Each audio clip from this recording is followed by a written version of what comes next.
he looks around and sees Tessia, holding the little dragon so tightly that it's literally screaming for help. It seems Tessia has become quite attached to the little one. Morning arrives, and as Arthur walks through the corridor, he notices that Tessia is still completely smitten by the little creature he has. However, it's clear that Sylvie doesn't quite share the same affection for her. When they meet the old man, Tessia excitedly reveals to him that Arthur has a new pet. Elder Virion shoots the little dragon a curious glance, completely baffled by the sight of such a pet. By now, he's convinced that he's going to die from the sheer number of shocks Arthur has given him. Eventually, Arthur takes the time to explain to Virion what happened and where Sylvie came from. Virion reveals that beings like Sylvie usually only hatch in the presence of their kin. When Arthur wonders why she hatched in front of him, the only reason they can come up with is that he had fully activated Sylvia's will the day before. Arthur then questions the old man, asking if it's really necessary to hide the little one. As far as he's concerned, most people won't realize she's such a powerful being. The old man acknowledges his point, but reminds him that he should be more concerned about other things. Their progress in strengthening his mana core had been delayed during the assimilation,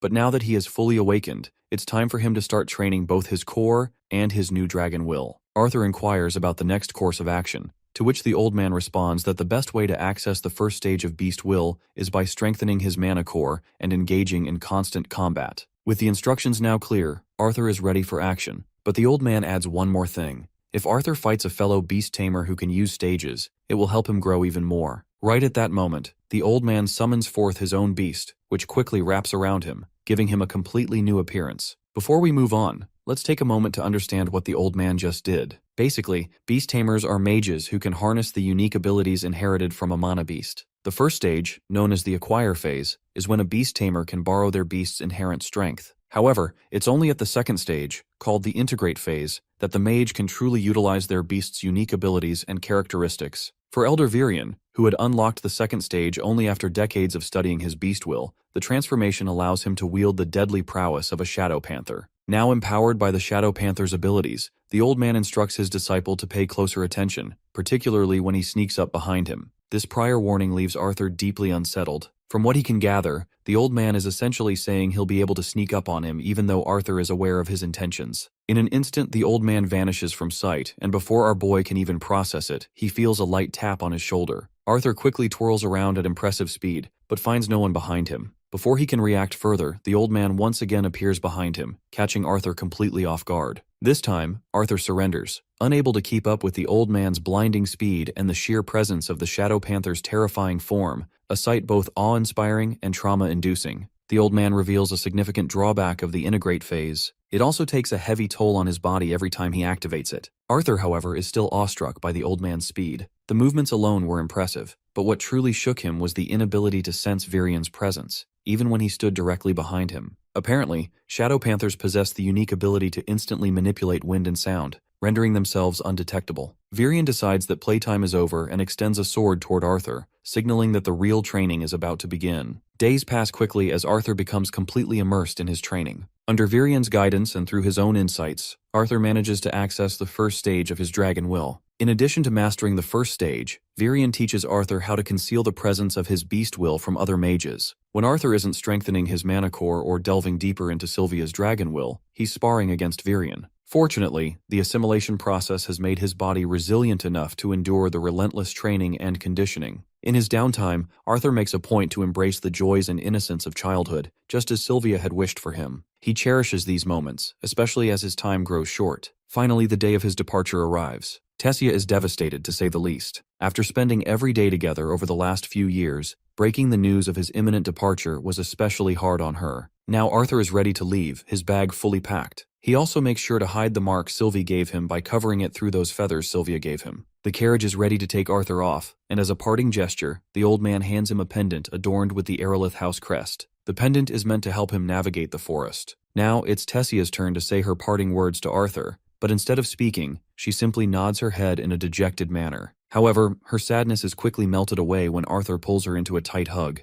The warmth of the embrace overwhelms her, and she begins to cry uncontrollably. After exchanging their goodbyes, Arthur steps into the carriage, only to find Faerith and a few escorting knights accompanying him on the journey. Faerith immediately recognizes Arthur, but our boy has no clue who this person is. Faerith starts yelling and reminding Arthur of the time they dueled, when this lowly human had supposedly won unfairly. As soon as Arthur remembers Faerith's name, he greets him politely, which helps to ease Faerith's anger. However, Fairith's embarrassment quickly returns when one of his friends casually exposes his nickname, Fei, in front of a lowly human. Despite the rocky start, the group spends the journey in as lively a mood as possible. Soon, the carriage crosses through the portal, and they enter the floating city of Xyrus. Xyrus is buzzing with life, a city teeming with people from all professions and walks of life. The carriage finally stops in front of a grand mansion where his family is staying. Standing before the towering doors, Arthur feels his chest tighten. As he knocks, the memories from the past 3 years flood his mind. He recalls the terrifying fall from the hill that nearly claimed his life, the devastating loss of someone dear to him,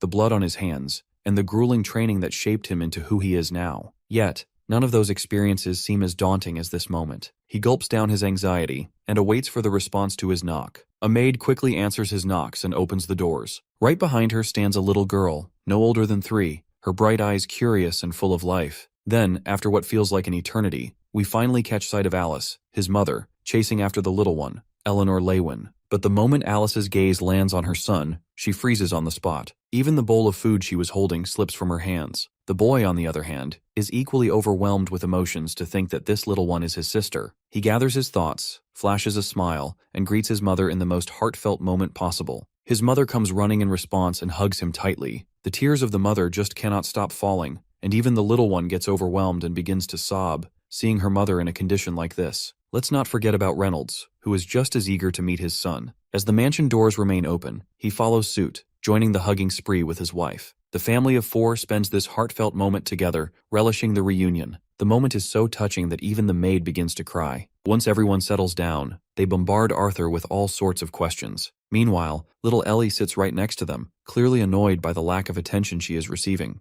Alice notices her daughter's sulking expression and quickly calls her out, encouraging her to greet her big brother. It's not surprising that the little one doesn't fully grasp the concept of a big brother, but after a moment of hesitation, she eventually walks toward Arthur. Her mother gently reminds her that he is the same brother she has heard about in all those bedtime stories. The adorable little one calls her big brother with a title he deserves, and Arthur warmly reciprocates as well. Once everyone is settled, Arthur takes some time to explain everything from the beginning. While he trusts his family, he carefully omits certain details while recounting his past. He explains his survival from the fall of the cliff as a combination of luck and his body's unconscious use of magic to protect him. From there, he continues with the story of finding Tessia, spending time in the kingdom of Elenoir, and recovering. What Arthur says makes sense to his parents, but Reynolds' attention is drawn to the small creature perched on Arthur's head. Curiosity gets the better of him, and he asks about it. Arthur responds honestly, explaining that he stumbled upon a mana beast's den where Sylvie's mother was dying from an injury. While he could do nothing to save the mother, he chose to take care of Sylvie from that point on.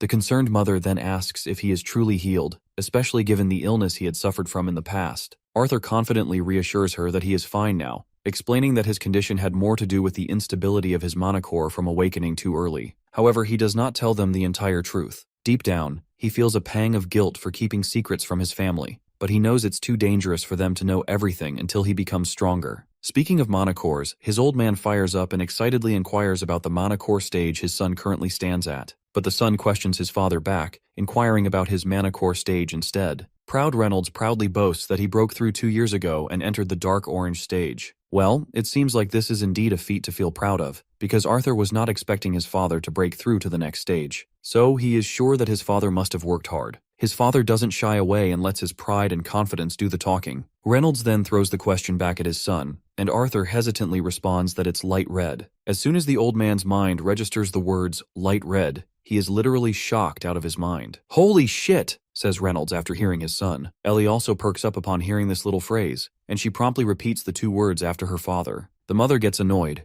seeing this unreliable father cursing in front of their little one. Reynolds quickly commands his son to come outside with him for a spar in the backyard. Seeing this usual side of his father puts a big smile on Arthur's face. He finally starts to feel like he has truly come back. Suddenly, someone comes barging into the mansion after receiving the report that Arthur is alive. It's a family of 3, and it looks like these are the people who had been taking care of Arthur's family. Reynolds promptly introduces his old friend, Vincent Helstia, who runs the Helstia auction house. This house also belongs to them as well. Arthur politely bows his head, using all the manners he can muster, and greets both Mr. and Mrs. Helstia. While Reynolds continues to jibber-jabber, both Mr. and Mrs. Helstia notice a stark contrast between Arthur and his father. For a moment, Vincent even questions if Arthur is really blood-related to Reynolds. Anyhow, Mrs. Helstia makes sure to introduce her daughter to Arthur. Her name is Lilia. Both Arthur and Sylvie warmly respond to the girl. However, Arthur's greeting goes unnoticed because Lilia experiences love at first sight, not with him, but with the little creature resting on his shoulder. Now that the pleasantries are over, Reynolds decides to proceed with the duel they were planning.